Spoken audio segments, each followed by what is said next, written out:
चतुर किसान में आज की कहानी है मनहूस कौन। एक बार किसान अपने खेतों में पेड़ की ठंडी छांव में लेटा हुआ था कि अचानक उसकी आंख लग गई। वह गहरी नींद में सो गया। तभी उसे एक सपना आया। सपने में वो खुद को एक पुराने युग में पाता है और देखता है कि वह किसी अंधविश्वासी लोगों के नगर में है, जहाँ उसका नाम माणिक होता है, जहाँ के लोग उस पर मनहूस होने का नाम लगा रहे हैं। ये बात फैलते फैलते नगर के राजा तक भी पहुँच गई। राजा ने अपने एक मंत्री से कहा कि क्या वाकई ये सच है कि जो भी सुबह माणिक का चेहरा देख ले उसे दिन भर खाना नसीब नहीं होता। मंत्री ने कहा, नहीं महाराज, ये सब अंधविश्वास है। लोग अपनी गलतियों से खाने से दूर रहते हैं और दोष माणिक को दे देते हैं। माणिक चतुर और बुद्धिमान इंसान है, हमें उसका अपमान नहीं करना चाहिए। लेकिन राजा की जिज्ञासा शांत नहीं हुई। उसने कहा कि वो खुद ये देखना चाहते हैं कि लोगों की बात में कितना दम है। उन्होंने माणिक को अपने महल में बुलवाया, उसकी खूब खातिरदारी की। रात को उसे महल में ही रुकवाया। सुबह होते ही राजा माणिक से मिलने पहुँचे।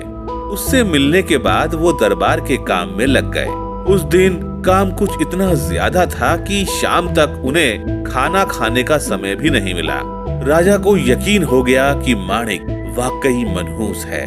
उसका चेहरा देखने के बाद खुद राजा को भी खाना नसीब नहीं हुआ। राजा ने तत्काल सिपाहियों को बुलवाया और कहा, माणिक को तुरंत फांसी पर चढ़ा दो। ऐसा आदमी शहर में रहेगा तो जाने कितने लोगों को रोज भूखा ही सोना पड़ेगा। सैनिक उसे पकड़ कर ले गए। माणिक घबराया नहीं, वो शांति से सैनिकों के साथ चल दिया। जब सैनिक माणिक को फांसी पर चढ़ाने के लिए ले जा रहे थे, तब उससे सैनिकों ने पूछा कि तुम्हारी आखिरी इच्छा क्या है।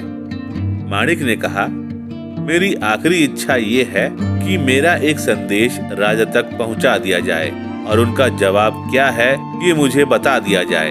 इसके बाद मुझे फांसी पर चढ़ा दें। सैनिकों ने पूछा, कैसा संदेश देना है महाराज को।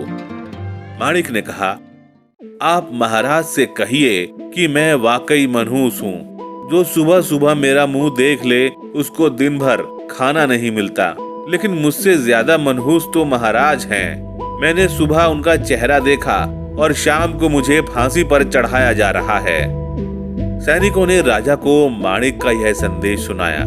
राजा को तत्काल अपनी गलती का एहसास हुआ। उसने माणिक की फांसी रोक दी और उसे दरबार में बुलाया। उसे सम्मानित किया और उसकी चतुराई के लिए पुरस्कार भी दिया।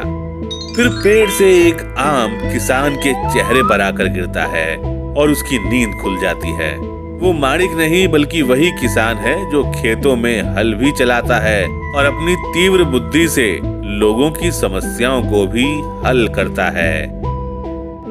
इस कहानी से हमें यह सीख मिलती है, मुसीबत में भी अगर शांत दिमाग और चतुराई से काम लिया जाए तो आप किसी भी बड़ी परेशानी से आसानी से निकल सकते हैं।